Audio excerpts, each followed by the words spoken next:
The arid wilderness of the Great Sahara, 3,000 miles to the north, could hardly be in greater contrast. Yet here, in the 1950s, even more surprising evidence was found of early African history.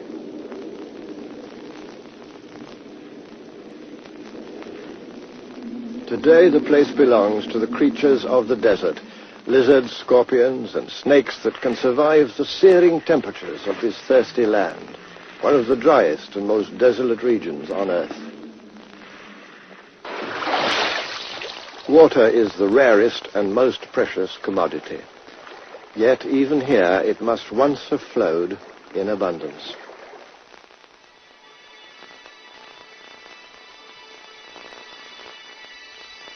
The revelation of these rock paintings in the Tassili Mountains of the Algerian Sahara just 30 years ago astonished the world.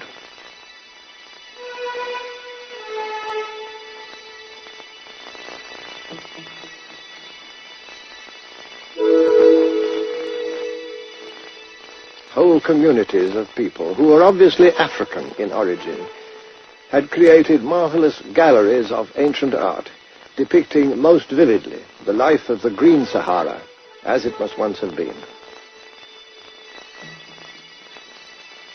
First we see hunting folk and the animals they lived among, the clearest proof that this region of the Sahara long ago teemed with wild game. The earliest paintings may be 7,000 or 8,000 years old. But not all the people who inhabited this huge region were nomadic hunters. This horse, complete with saddle and bridle, points to the development of transport systems and traders. And this ox-drawn plough to the planting and growing of crops.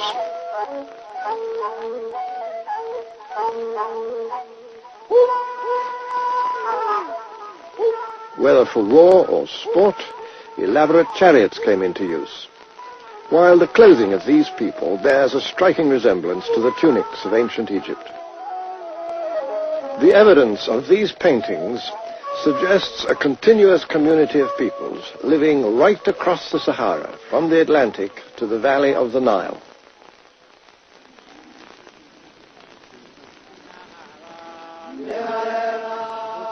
Then, some 4,500 years ago, the climate began to undergo a disastrous change. Gradually, the Sahara lost its rainfall, its animal life, and finally, its people.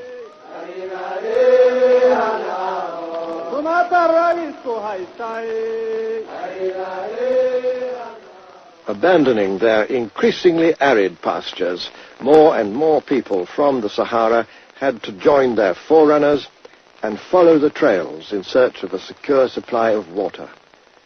Some headed for the tropical rainforests which lay to the south and west.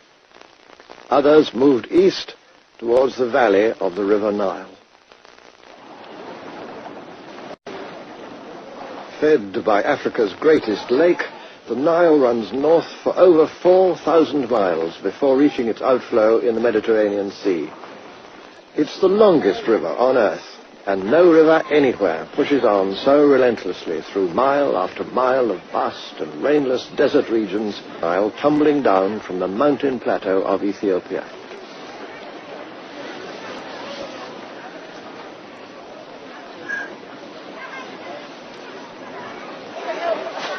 But the Nile is more than a great river. It's a whole library of the history we're looking for. From the earliest times of human settlement along the river, some 10,000 years ago, the Nile was the giver of life to ancient communities who came to its banks and found on fertile soil that was enriched unfailingly, year by year, by the flood of silt. Those early people were among the ancestors of the Egyptians and the Sudanese of today. Others may have come from the Middle East. But the archaeological evidence combines to show that the main lines of incoming migration were from the southwest and the west. In other words, from the African communities of the Sahara.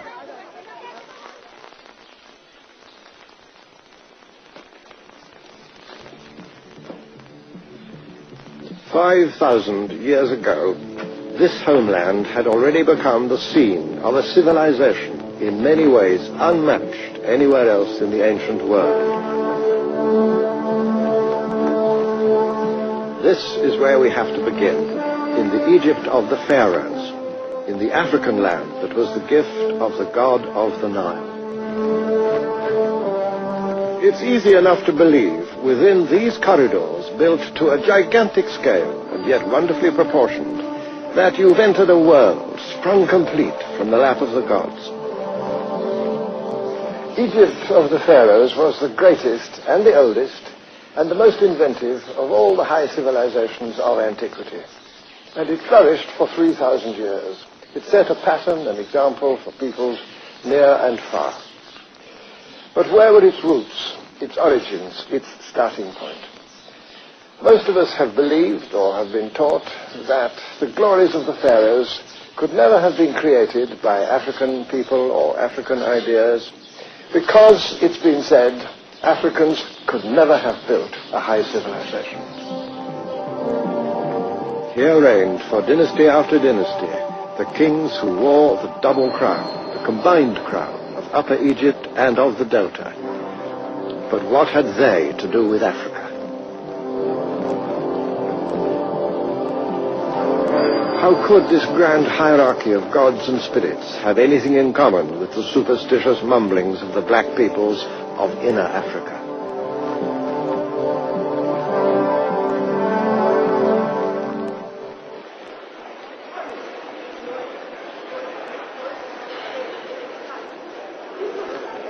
Wandering among the treasures of the Cairo Museum, it's easy to think of the Egypt of the pharaohs as a civilization complete within itself, owing little or nothing to outside influences from whatever source, entirely its own creation.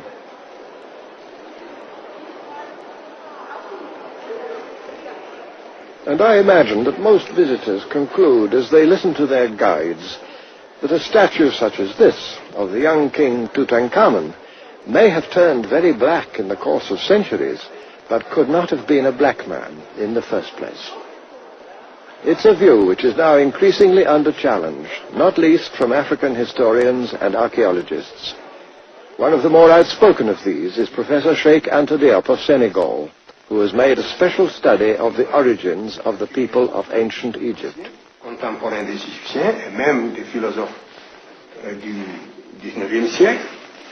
Voici, dans le tombeau de Ramsès III, au XIIe siècle avant Jésus-Christ, les 4 races connues des Égyptiens représentées sur le même plan. Ici, vous avez l'Égyptien, le type générique de la race, en noir charbon, si je puis dire, avec toutes ses particularités ethniques. Et sur le même tableau, vous avez le type indo-européen, représenté également, avec toutes ces différences par rapport au type égyptien, du point de vue de la couleur de la peau et du point de vue du vêtement. Et ici, vous avez les autres Africains qui habitaient à l'époque l'intérieur du continent, représentés de la même façon que les Égyptiens. That particular painting, however, is a rare exception, the only one, as far as I know, that so clearly makes the professor's point. For the most part, the ancient Egyptians had themselves portrayed as reddish pink, but of course they intermarried with Asians, and even more with other Africans. Many of their noble ladies were Nubians, and lovingly portrayed as such. This painting comes from the tomb of Hemaka, clearly a black lady, with a handmaiden behind her, just as surely white.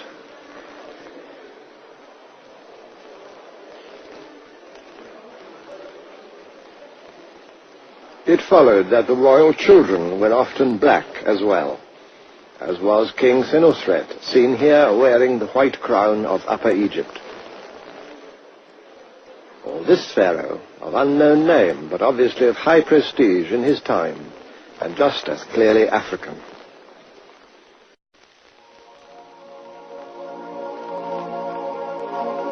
Elephantine Island in the Nile marked the border between Egypt and Nubia, and was a place of great sanctity in ancient times.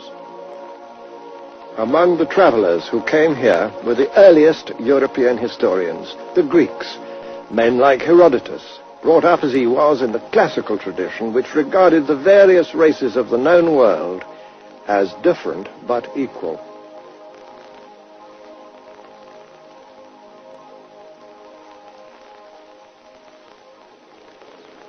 The Greeks knew Egypt well and firmly believed that the original Egyptians were black people who had come from the south to settle the land of the Nile.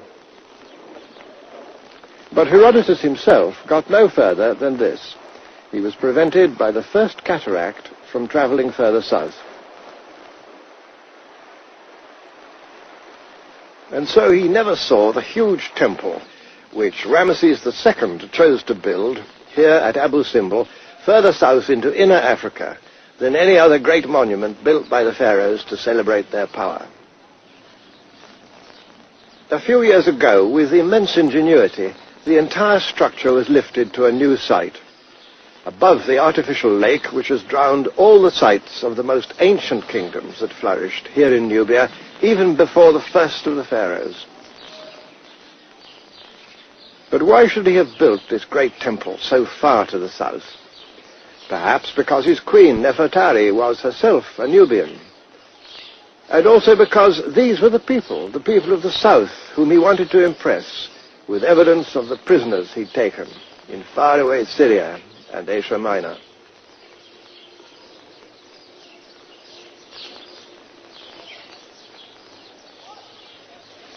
Even mighty temples like this one have to be seen against the background origins of ancient Egyptian civilization.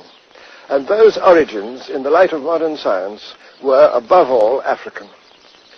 No matter what ideas or customs the pharaohs may have found in the Asian lands they conquered, Egypt's beginnings were in the south, in this inner Africa which the ancient Egyptians called the land of the gods, of the African gods whom they revered as their guardian spirits. The time came when Egyptian conquests ended. 400 years later, it was the turn of the kings of the south of Nubia, who now marched north to subdue the power of Egypt itself.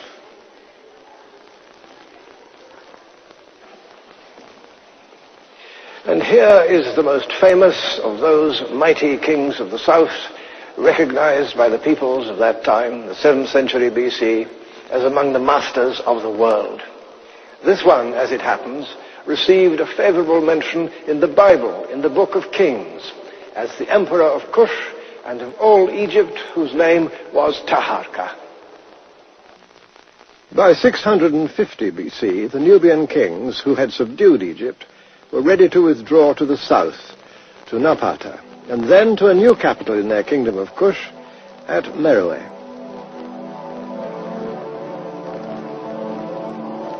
And there we must follow them if we are to understand the history of this inner Africa, which exercised so strong an early influence on ancient Egyptian civilization, and which later was to reflect that influence.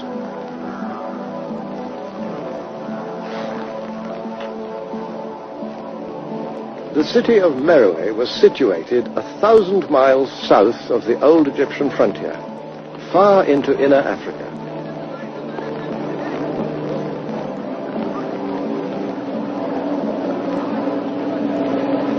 I never come here without a sense of wonder, for right ahead, in the midst of this pitiless desert, there stands one of Africa's great historical surprises.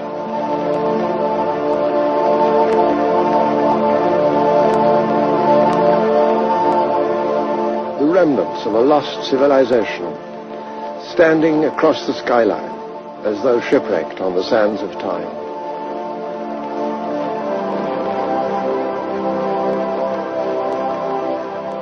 These are the pyramid tombs of the kings and queens of Meroe, who reigned and were buried here through more than 6 centuries.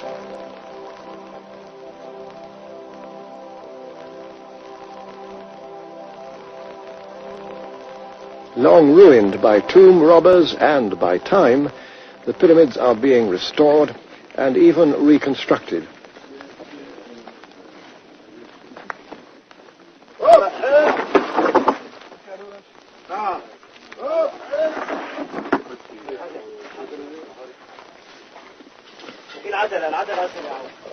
Meroitic civilization still presents many puzzles. One is that the monarchs of Kush built their pyramid tombs long after such monuments had ceased to be raised in Egypt. Partly because the pyramids of Meroe are neither as old nor as massive as those of Egypt, it's been assumed that all this was a mere provincial copy of that greater civilization. In fact, it was far more than a copy. The similarities are there, but other aspects of Meroitic culture are found nowhere else.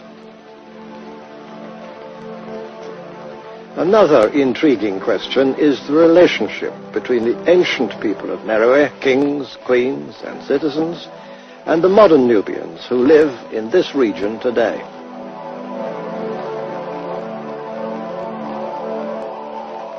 We can still see their stylized portraits in stone, but what did they really look like? I asked Dr. Ali Osman of the University of Khartoum. Oh, they look like me, of course. I am a Nubian.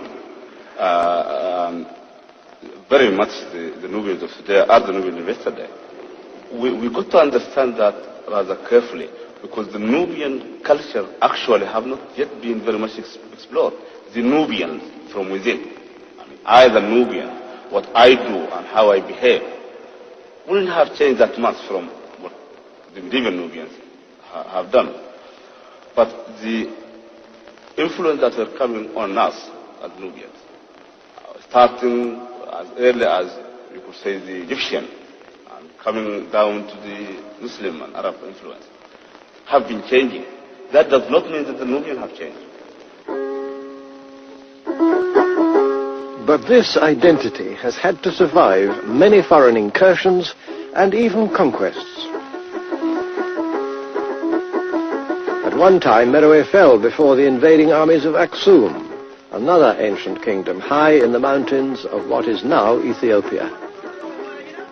In more recent times, the Turks and the British have sent in their armies of occupation. Most lasting of all has been the influence of Islam. But through all these changes, the Nubians have done more than retain their identity. Just as they absorbed influences from elsewhere, so they too have had a deep cultural impact on their neighbors.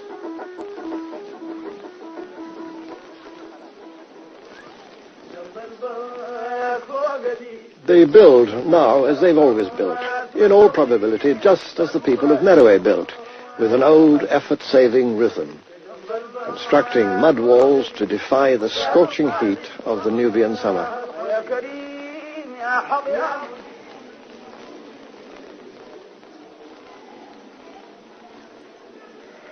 Their beds are no different from those of their ancient ancestors, like this one in Khartoum Museum, with a pattern of headrest which is much the same here and right across Africa as those of 5,000 years ago. And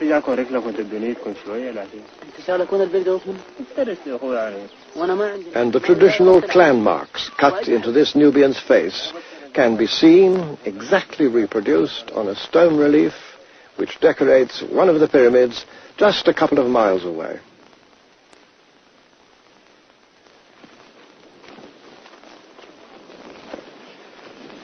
It's been said that Meroe was the Birmingham of ancient Africa.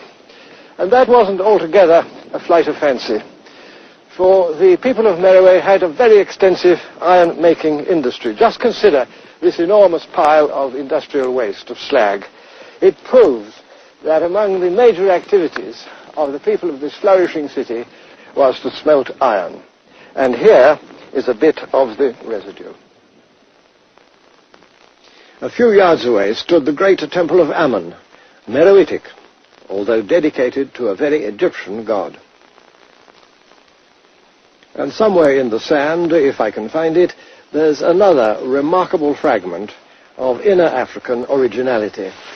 Here it is, a stone inscribed with a fully operative script that was invented for the African language of Meroe in the 3rd or 2nd century BC. 23 signs for letters and a word divider. One of the earliest alphabetical ways of writing invented anywhere in the world, and still a puzzle for modern scholarship.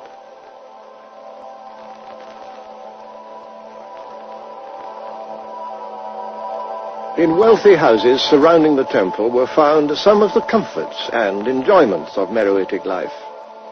The style of these pots is uniquely Nubian and repeated nowhere else in the Nile Valley.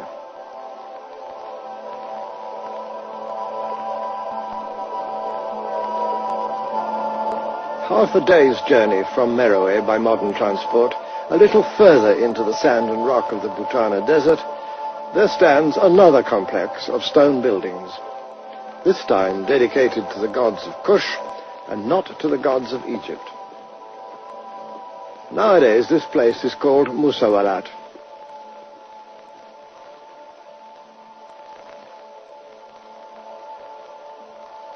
Strange hints remain among the ruins, like this old lion in the sand. But what were these buildings for? Perhaps the kings of ancient Kush strolled beneath these colonnades. Historians have offered this or that explanation. My own is that the principal function of this unexampled and powerful building made it unique in the ancient world. This function, I think, was for the taming and training of the great African elephant. That seems to be the best explanation of the remarkable stone ramps which occur here, like this one, and that one over there, and another long one going over there. We can accept that the taming of the African elephant, bigger and more difficult to handle than its Indian cousin, had become a speciality of the Kushites of Meroe. With their skills, they converted this, the greatest of Africa's wild animals, into the military tank of the ancient world. When Hannibal of Carthage invaded Roman Italy across the Alps, he had 38 war elephants in his army. The skills of the elephant trainers of Musawarat may well have contributed to that legendary feat.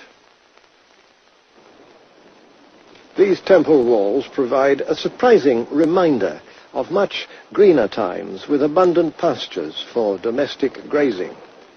All that has vanished. As the desert advanced from the Sahara, the civilization of Meroe disappeared.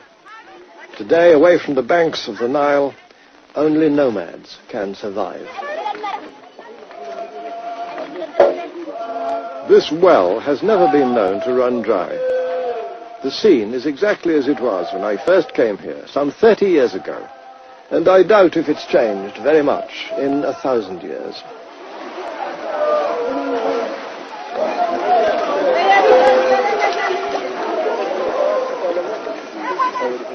Proud and self-sufficient, these people seem untouched by the modern world. It's rare to see a single mass-produced item among their belongings, or anything made of plastic. It's as if they share a determination to rely on nothing but themselves and their animals. Visiting Europeans have usually made the mistake of judging the degree of civilization among different peoples by the number of their possessions.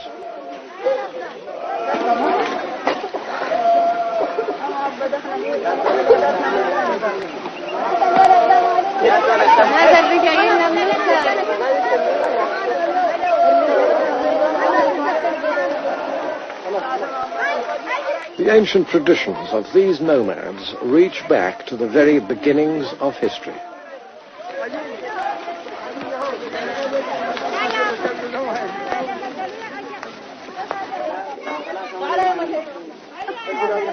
And should they still remember their ancient gods, those too are still here, not yet swallowed up by the encroaching sand.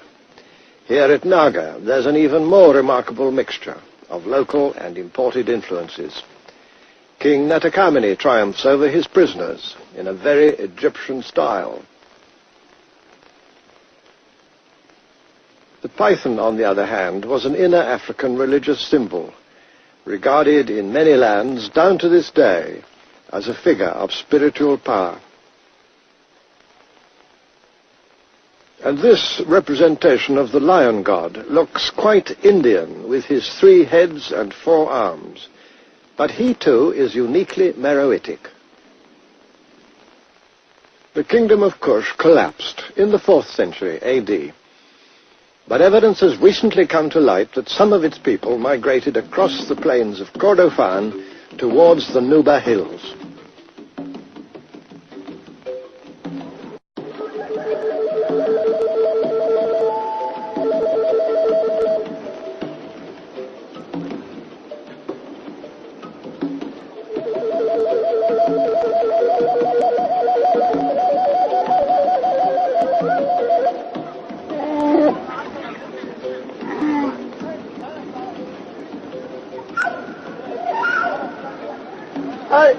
Less influenced by Islam than the Nubians along the Nile, the people of this region have become of considerable interest to historians because they may be closer in their way of life to the Nubians of old.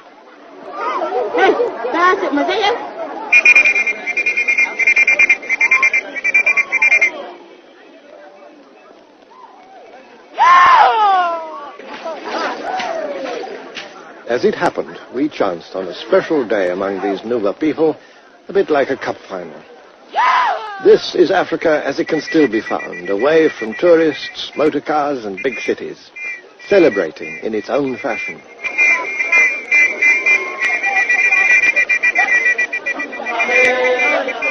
A number of cultural links have been found to suggest that these people may well share a common heritage with distant ancestors who lived in the time of the kings and queens of Kush.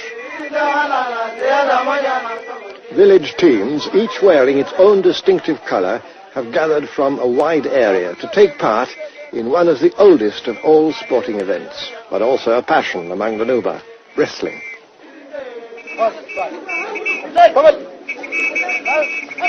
So intricate are the rules governing not only the contest itself, but also exactly who may wrestle with whom on the basis of family relationships, that it's almost impossible for a visitor to follow all the moves.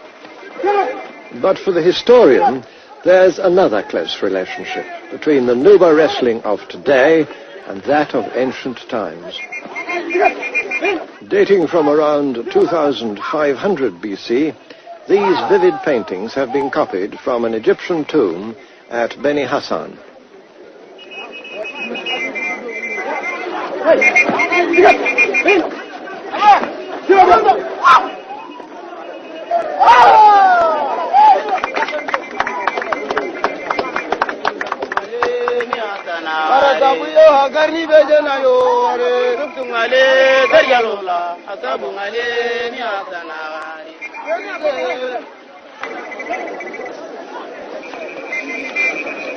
Increasingly, it seems that these people can indeed trace their past back to civilizations in antiquity.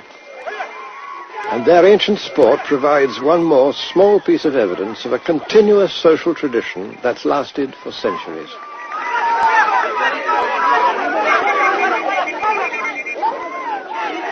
Yet these are the very people whom the 19th century explorer Samuel Baker described as human nature in its crudest state, not to be compared with the noble character of the dog.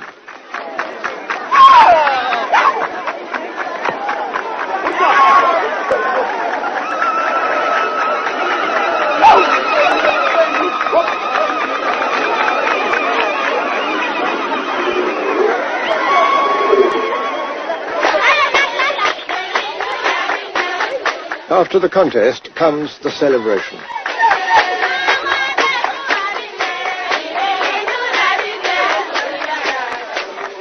Some of these Nuba girls may well be Muslim, but it's no part of their tradition to hide their faces behind veils. They have a pride and place within society, in line with the customs of old Nubia, and even of Meroe itself, whose rulers were often women.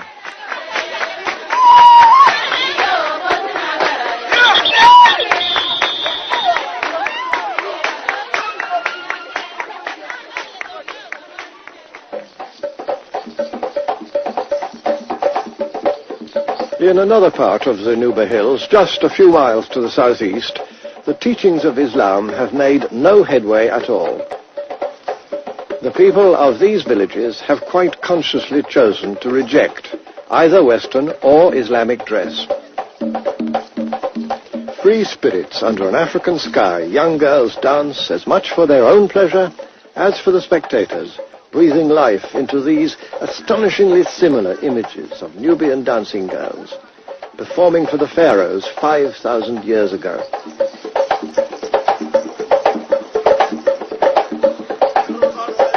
Famed for their grace and beauty, they had an honored place in the life of ancient Egypt.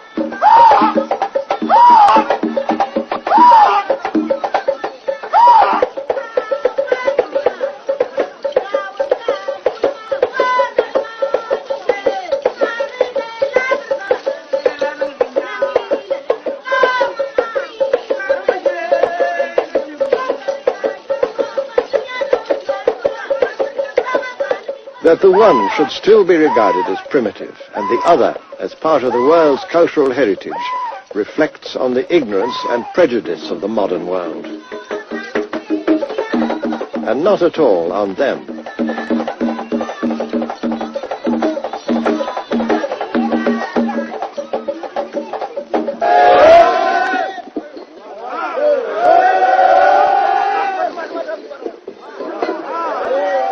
On the day that I visited Merowe, a pyramid was being rebuilt, not with the aid of bulldozers and cranes, but by the traditional techniques used in their original construction.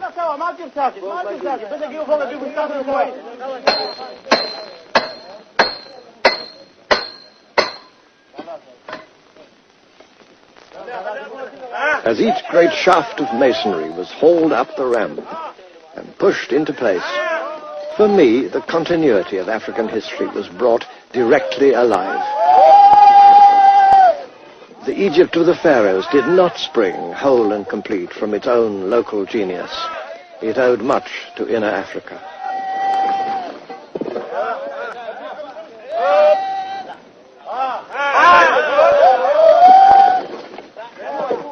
In the years ahead, more evidence will surely come to light which will emphasize that it's to the whole of the Nile that we must look, and to lands lying far in the interior for the source and origin of these great civilizations that have flourished along its banks.